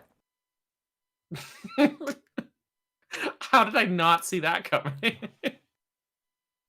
I The think giant statue's feet. I've been crushed by those feet so many times. Why? You don't stop to fight the zombie bocos there, do you? You gotta just run. Sometimes You I gotta do. just leave them.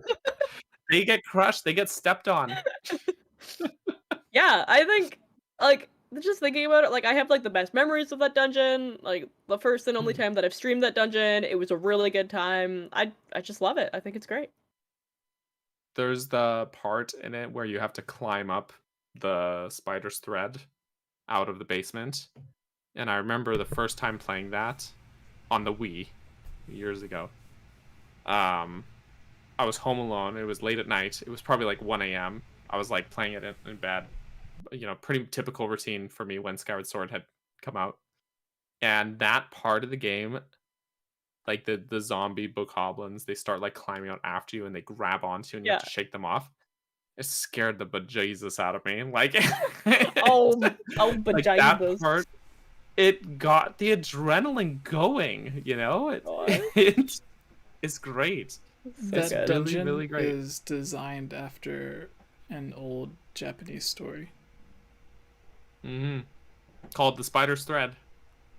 Maybe. And it's not just that. We'll I never know know. it is because I just made a video about it. I mean, it's possible. We can't say for sure. I just made. What is happening in this podcast right now? But it's not just that one section that's designed after the story. The whole dungeon technically is like the story is about Buddha, which the giant statue represents, and he's chilling at his little paradise, and there's a pond of lotus flowers, which the main central room is basically that scene, right? Yeah, and then he's in heaven and he's staring down into hell, and basically you got the heaven and hell between the two floors, right? This paradise above that's got golden light and all this architecture that's just gorgeous, and then you've got this dark cavern below full of zombies and stuff, and it's this perfect sort of allegorical take on this story, but in dungeon format, and it's done so well. It's amazing. It's really weird know that, and that's really cool. that it's freaking awesome. like this game came out like 10 years ago, and no one's asked Nintendo to elaborate on any of that. No one was like, "Hey, Aonuma, what the hell?" Yeah, it's just gonna remain a mystery. Yeah. Who knows what any of it means? Natsu in the chat here said the pirate ships, that's the sand ship, was amazing. I'll always love playing through it. That's my second favorite dungeon in Skyward Sword, actually. Well, your list is it wrong. just barely the only reason, like, it's really close between those two dungeons, The boss. but the boss fight is what, yeah, exactly. It's Kayla like knew Monsters, exactly. Inc. The boss fight is what, because the boss fight in Ancient Cistern is my favorite in the game. It's so good. It's amazing. It's so fun. Tentalis, the boss fight for the sand ship, is awful. It's not good. Garbage. It's so not good. You know the part but where it's too bad. There's like the lead up to it is really fun. I was gonna say, like, you know the part where you're like fighting the skeleton like off the plank type thing? Like that was more entertaining than the actual boss. I love that. That's my favorite mid boss in the game. And this is all fresh for me. I actually have been I'm in the midst of editing my Sandship video for my dungeon design stuff. But that's the best mid boss fight in the game. Like, absolutely. And it's like it makes really good use of this narrow sort of arena, right? And so actually, if anyone's been watching those videos, they'll know that I criticized the Scaldera boss fight from the Earth Temple for basically being this sort of unengaging boss battle. Like, you can literally stand still and he'll walk past you, and then he'll trip on a bomb flower at the top and roll down. Like, you can just ignore him. He'll do half the work for you, and then you just wait for him, and then throw the bomb in his mouth and poke him in the eye. And there was great potential at this boss fight to use this narrow arena, you know, like this narrow, long ramp arena, which is you almost never see an arena like that for a boss fight in the series, and they just don't make use of it. At least King Dodongo would turn around. But that mid boss fight, that's true. But that mid boss fight is exactly what that Caldera fight could have been when you're fighting Servo on the sand ship, because you have to use this narrow arena. There's a barricade behind you that moves up towards you. There's a ledge on the other side, and you have to do this sort of reverse tug of war where you have to knock him off the edge before he knocks you back into the spikes behind you. And it's this really unique battle it's not about who hits the most, technically. It's like a sumo match almost. You have to get him off the edge. And it's everything that Scaldera boss should have been, except, you know, smaller scale and on the sand ship. It's so good. I love that mid boss. The only thing that I could really think of, and maybe the reasoning for it, is that you see like a progression of like difficulty throughout the game, right? Because if you think about it, like Scaldera is technically like the first actual boss fight. I don't count 𝐓𝐼𝐻 as a boss fight. You don't count 𝐓𝐼𝐻? He's totally boss fight. Not the first time you see him. I don't either. A Thunder Dragon counts him as a boss fight when you do the boss rush mode. he's so easy in the first time. And he was dead when you fought him the first time, so he doesn't know. He just assumes too much. I don't know. I just I don't know. With 𝐓𝐼𝐻, like, it count, and because that's the first boss in my take, like, that's why it's so easy, because it's the first boss fight, so it's not meant to like be this hard time, right? But Scaldera, I feel Daniel, like yes or no? Taker610 asks, button controls may have made Skyward Sword easier, yeah?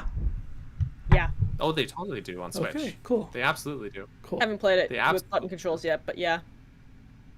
Yeah, actually, we remember last week we were talking about the bamboo thing, the bamboo minigame. So earlier this week, Geek was streaming Skyward Sword the other day, and her streams are very entertaining. They're a very fun time, cool, chill time to hang out. But she did the bamboo minigame, and as soon as she figured out how to do it using button controls, she scored like, it was like in the high 30s or something. Nice. And like that kind of score would have been so hard on the Wii. But she did it, and I was like, that was a great score. And she's like, was it? Okay, I don't know. You know what I mean? I love it. She's just going like it. She doesn't have anything to compare it to, right? Yeah. So, yeah. It's good stuff. Real good stuff.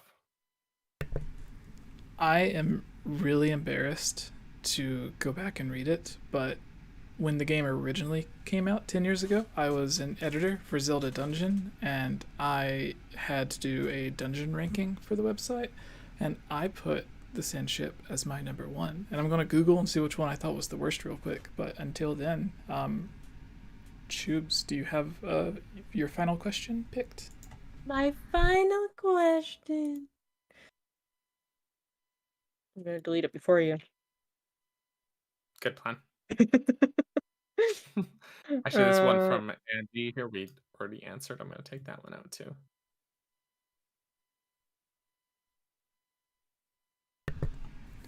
Written November 29th, 2011. Ooh.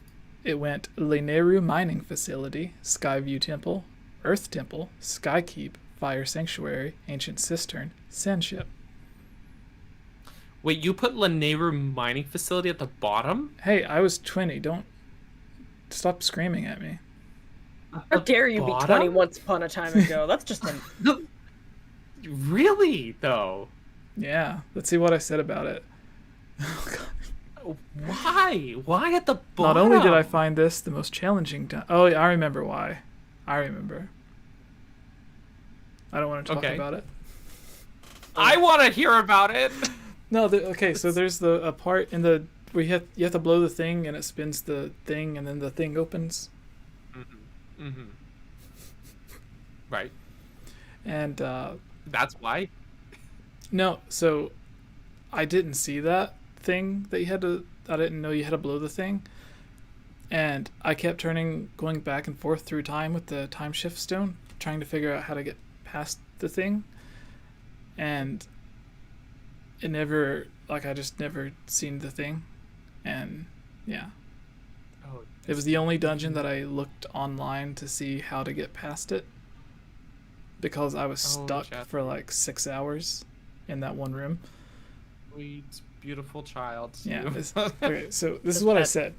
Not only did I find this the most challenging dungeon, but just making my way to it seemed like I was getting lost for hours at a time. While playing through it, I was expecting extremely hard puzzles and getting stuck on the most obvious ones. For example, after hitting the time shift stone in one of the rooms, you have to use the gust bellow to open a door. That's the thing that you have to do the thing to open the thing. I used my beetle to fly around the room and seen another door with the same puzzle and knew I had to do it there, but I overlooked the fan above the gate I was at.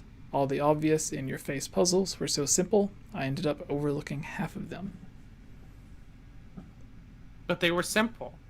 Yeah, but I was...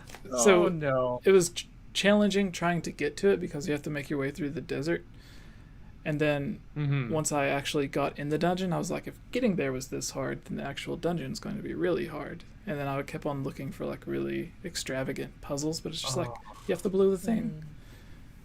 I was 20. Leave me alone. I was basically a kindergartner. Okay. We got a super chat from Taker61. Third Ghirahim fight, very easy. Stabby. I like it. I think that's intentional. That the third Ghirahim fight's easy, because it's the game trying to show to you how much stronger you are at that point in the game than the beginning. That's and it plays into Ghirahim's unraveling as a character as he's getting more frustrated and everything with this. At the beginning of the game, he's basically just toying with you.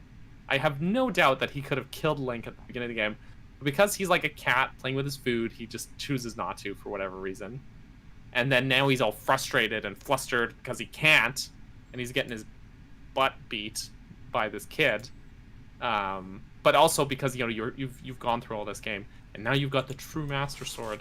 It makes sense to me that you'd be able to beat him back into oblivion. I love that fight though. I love it. Yeah. That's my take. My taker. That's a good takerino.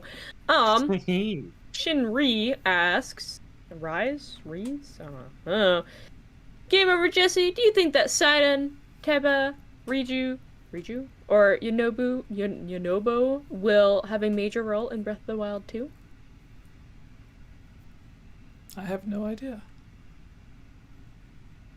Neither do I. Nobody knows. I hope so. I hope they have some sort of role. I don't know. I I need to see Sidon. more of Sidon. My big fishy boy. It'd be nice to see, but I think they would be. I mean, I think 99% of all the characters are going to be there that was in the other one, plus some new ones, minus the ones from Age of Clams. That's what I'm going to go with. I love the fact that on videos now, because I've called it Age of Clams so many times, when someone comments on a video where I actually call it Age of Calamity, they will comment, "Do you mean Age of Clams?" And I'm like, I love that for you. That's great. And when I'm talking, yeah. It's referred to Age of Clams with people who's in the game, so that makes it even better. It's great. I love it. Daniel, do you have one? Do I? I'll find one. Do.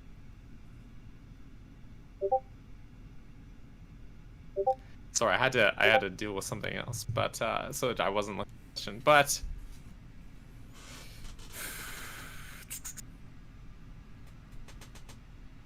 As I can't wait to go to bed. I'm so tired. oh no. We can make this the final question. Okay.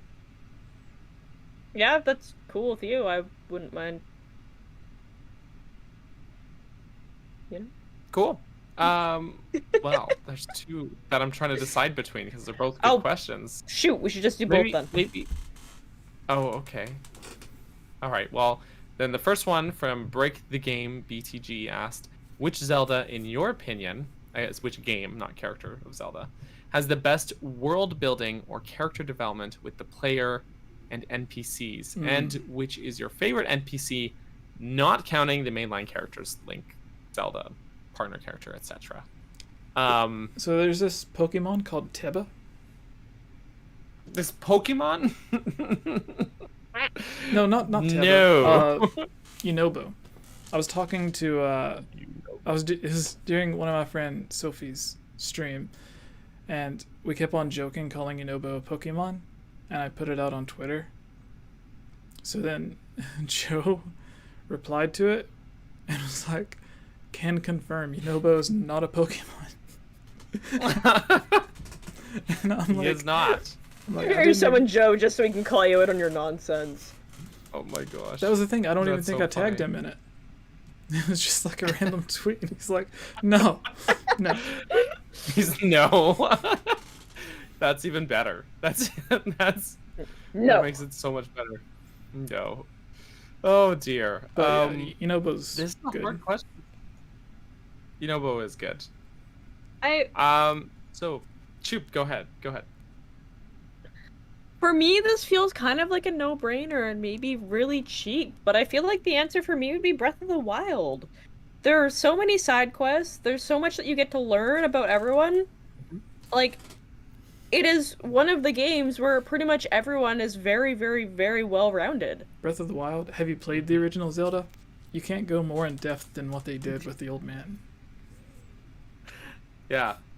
He clearly has some insecurities about his safety, which is why he says it's dangerous to go alone. He's there and then he's not. He likes fire, that's why he's got two No, I think fires on Choobs is right. And there's a lot of people that says like, "Oh, Breath of the Wild has no story." And it's like, well, you didn't play the game. You just went to the main boss. Like, there's diaries you can read. Yeah. There's tons of NPCs. There's memories you can find. There's actual cutscenes. There's dozens of characters that all say completely different. Like, it's literally what people said they wanted from, like, what they liked with Majora's Mask. And they kind of did it with Skyward Sword, but it didn't go in as in depth with it. And then they did it again with Breath of the Wild. And I think they got a good balance in it because you didn't need to be there at like 4 p.m. on a Tuesday. You could just show up whenever. Right. But I always say, like, I streamed Metroid Prime recently, and one thing I realized is that its building is a lot like Breath of the Wild's.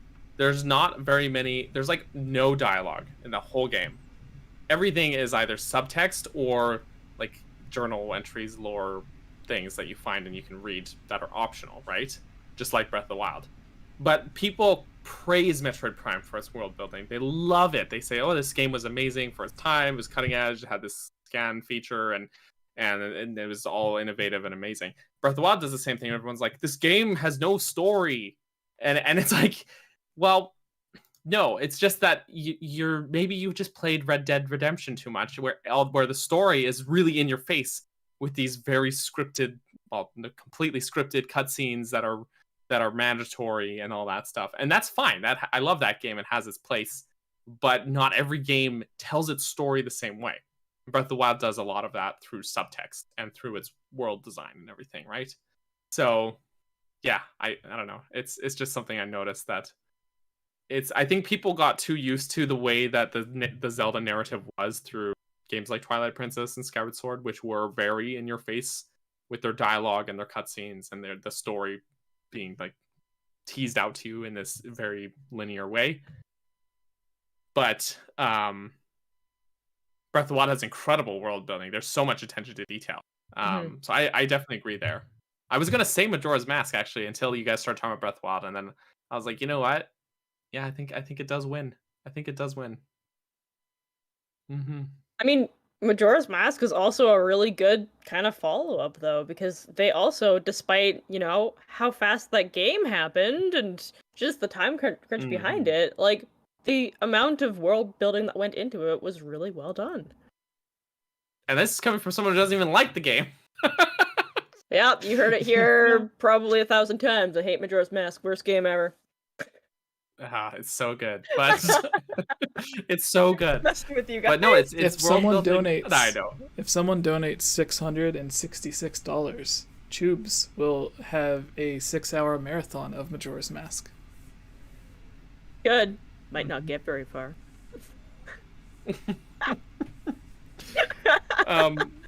It does have really good world building though, because it's like all of the NPCs in that game have their sort of routine, which I know everybody knows about. But then like the attention to detail is incredible. Like even if you sort of see the seeds of doubt with some of them, that the first day, like the carpenters, for example, that are just around Clocktown, you could just ignore them if you want. But if you talk to them, like the way that they perceive this impending threat changes throughout the 3 days. So the first day they're all like, there's nothing. There's not going to be any crisis. There's no moon falling, whatever. And then by the third day, they're all like, I think I'm leaving town, right?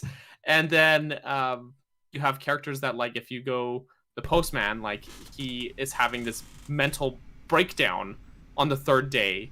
You know, if you go and see him because the moon's going to fall, but he has to stick to his work schedule, which is that's just a terrible place.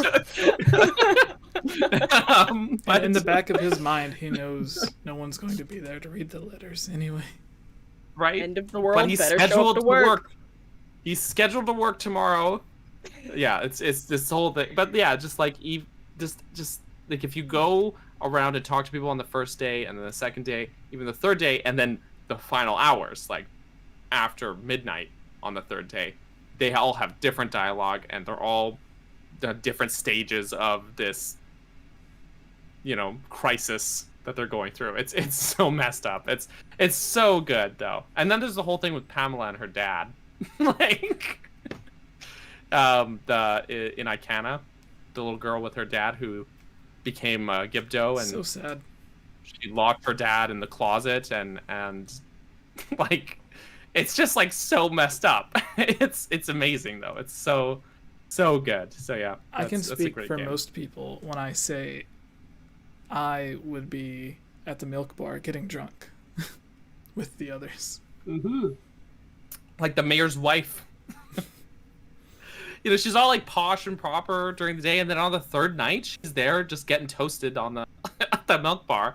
But also, if you go to the milk bar on the third night, the milk bar owner will tell you that you're his favorite customer, and he doesn't do that any other time. He'll be like, I forget exactly how the dialogue goes, but he'll be like, "Yeah, I'm not leaving town. I know I'm gonna die here in town, but I had one wish. before dying that maybe my favorite customer would come in, and here you are. And it's just like, no, why? You're getting a Why tip. are you doing this? You're not going to live long enough to spend it, but you're getting a tip. You're getting a tip. Choops has no No, give idea me what the we're Chateau talking about, do Romani. you? No. It's man, it's a heavy game. It's I need a to go. heavy game. I really need to go and replay that game off stream. I think I'll enjoy it a lot more. I think so. Without me barking at you in the chat, being like, "What are you doing? Not even just You're you, supposed to be though. here on that first day." People hate me when I play Zelda games. There's just like Hylian Luke rolls in, and I'm like 4 dungeons in, and he was like, "Why are you still using a wooden shield? What's wrong with you?" That sounds right. No, Yes, I had a great used time a during wooden your shield Skyward at the Sword. fire dungeon. What? I had a great time during your Skyward Sword stream, with mostly because we were stuck on Groose for 20 minutes. Like just you were troubleshooting, and we just were staring at Groose's face for 20 minutes. And he's like, "You think you're pretty suave, don't you?" and that became a running joke. Soul, who's a regular viewer, comes into my chat, and just every now and then he just drops that line, just says, "You think you're pretty suave, don't you?" And it always gets me. So good. Oh, so good. Oh, Stitch says, "It's okay, Majora's Mask is my least favorite one as well." Daniel, what was the final question you had too? Oh, I did. That's right. Oh, here, I'll take this one here. Oh wait, this question was 2 parts. It was supposed to be our favorite NPC. That's not like one of the main characters. I'm just gonna say Beetle. I love Beetle. So- Beetle. Shy girl that you can sleep with in Breath of the Wild. The What's what her now? name? The shy girl in the. Oh, you can't sleep with her. Yes, you You can. have a Paya? You can Paya? sleep with her. There is a speed run, and it's fastest to sleep with Paya. That's a What speed do run you category. mean you can sleep with Paya? You can sleep with Paya. Is this like a hand in the toilet thing? What? You can also get in the hot tub with Zelda's dad and Skyward Sword. With Impa just downstairs, and you're just raw dogging it with. Never mind. What? Anyway. Daniel! Nintendo's Okay. listening.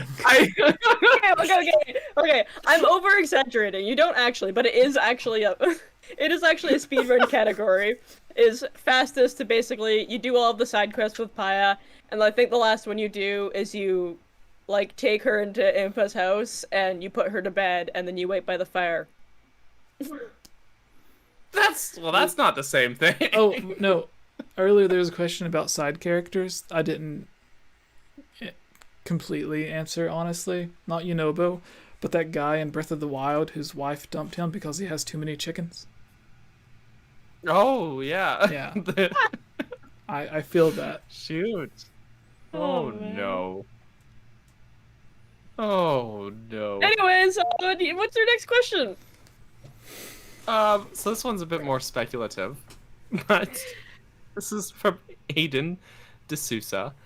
Do you think those white pinecone-looking things on the green robot from the Breath of the Wild 2 trailer are dragon eggs, since they look like they almost have scales, and the things in the bag, in the background, could just be lights that resemble the eggs? So like in the Breath of the Wild 2 trailer, there's the big green robot guy on his shoulder, or those pinecone things, and then there's lanterns that also look like that. I don't think dragon eggs. I don't think eggs have scales. Just the dragon Have you itself seen would Game have of scales. Thrones? Actually, no. No. But, but I wouldn't think. But I got more of a lotus flower. That's still like, okay. There's some things in Skyward Sword that have this almost the same design as that, right? There's just outside the ancient chat's cistern, finally there's catching pillars up that to your have. comment, Daniel. Oh no. But but there's pillars that have that same sort of pinecone looking design, as well as one that's what's words? The inside of the boss room, or if you look at the walls, it's shaped like that. And also, there was another example that I remember noticing, but I'm trying to remember what it was. But there's some other things in Skyward Sword that actually have that similar sort of shape and design. So that's yeah, that's I don't get Dragon Egg from it, to be honest. Any other thoughts? So Nintendo said during that Twilight Princess HD development thing that it was going to have like there's a lot of stuff in Breath of the Wild that would remind you of Twilight Princess. And they also said that they copied over a bunch of stuff from Wind Waker while they were working on it and just used it in Breath of the Wild because they could literally just copy and paste all the Koroks and it was easier than just making new ones. So if Skyward Sword was the same way, to where they got inspired a lot by stuff in Skyward Sword and put it into Breath of the Wild 2, which skydiving and stuff kind of seems that way, then yeah, maybe. Which area were you talking about? That was like the thing, though? You're just talking about The area in Skyward Sword, you mean? Or?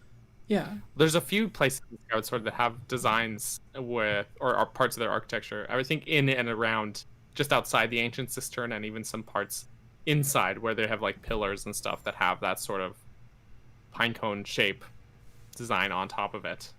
But also, when you finish the Silent Realms, when you get like your gift at the end of it, it comes down in a little thingy that looks like that, like a little flower, and then it opens up and you get the item.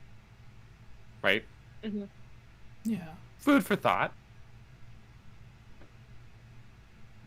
No, I'm probably completely wrong because they already had stuff from Skyward Sword and Breath of the Wild with the goddess sanctuary things.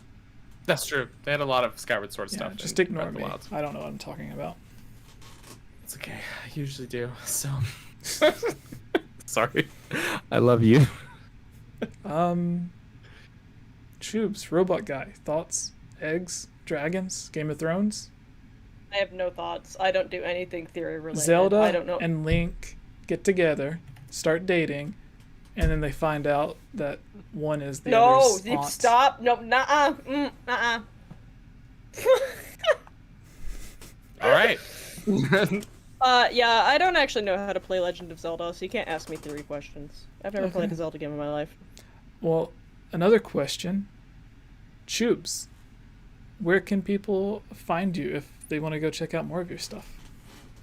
You can come hang out with me on Twitter at @Chublima, where sometimes I tweet about things, and maybe I don't tweet about things. Also, if I have... Come follow me on twitch.tv/Chublima with an extra A. Haven't streamed in a while. Hopefully get my schedule back in order at some point. Who knows? That's me! All right. Who knows?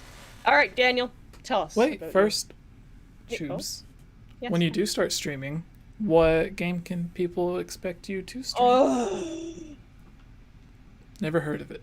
Daniel. it's a really hard question because I need to get my life together so I can start streaming because I want to finish Skyward Sword HD. And So that one. Psychonauts 2. WarioWare is coming out soon. Those are my 3 games. Those are the 3 that I want to stream. That's fair. Those are good ones. Wait, good WarioWare choices. question. Would you like if WarioWare did a thing that was kind of like that Jackbox thing to where people can play with you online if you're streaming or whatever? If they have like the number to type in, like if WarioWare had a weird thing like that? I mean, that could be fun, but it's not what I want. Okay, Daniel. Me? Yeah. What about me? Where can Yeah, people what about Daniel? find you? What part of Canada can people find you? Well, nowhere.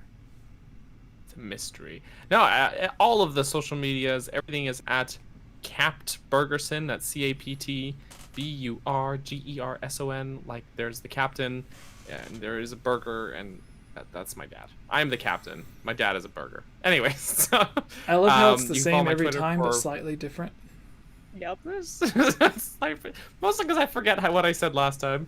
Yeah, if you want to follow my Twitter, I post tweets about really weird opinions that I have about things, but also every time I post a new video or go live or things like that, I also tweet about it. So if you just want to know what's going on, then there's the place to be. And yeah, I do stream twice a week lately. Every Wednesday night is Breath of the Wednesday. And I'm actually making progress in the game, which I wasn't in a while. So it took 20 streams to do our first Divine Beast. Good old Greg. But I did it. And will there be a new Greg? Yeah, you can. Greg's dead, man. Greg died. No Song of Healing? Yeah. I rode him into battle, and a bokoblin shot him with an arrow and died. Was probably aiming for me. Yes, Justin is asking in the chat. I am streaming tomorrow, so I'll see you there, hopefully. But aside from Breath of the Wild, I've also been streaming most of, not exactly all, but most of the Metroid series because I'm really looking forward to Metroid Dread. And I just finished Metroid Prime, just starting a new game real soon.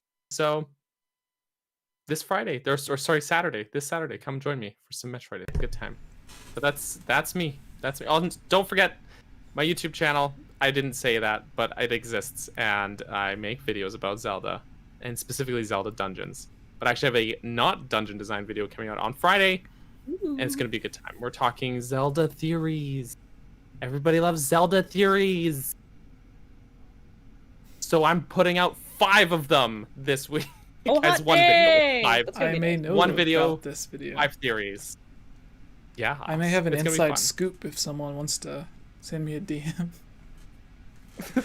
Well, yes. Well, that's because I told you what all the theories were because I wanted to know if they sucked. So. Like I'm the person. But Jesse said they didn't. But yeah, that's me. how do you feel about the real reason everyone tuned in to this podcast, the whole hour and a half, almost 2 hours? How do you feel about Metroid Prime 2's multiplayer? It's pretty lackluster. Awesome. That's what everyone wanted to hear. And everyone can follow me at GameOverJesse. Everything is at GameOverJesse. Thank you, 𝐓𝐿𝐼𝐻. Thank you, Daniel. I mean, Cat Bergerson, was it? I have to get used to that. Yeah.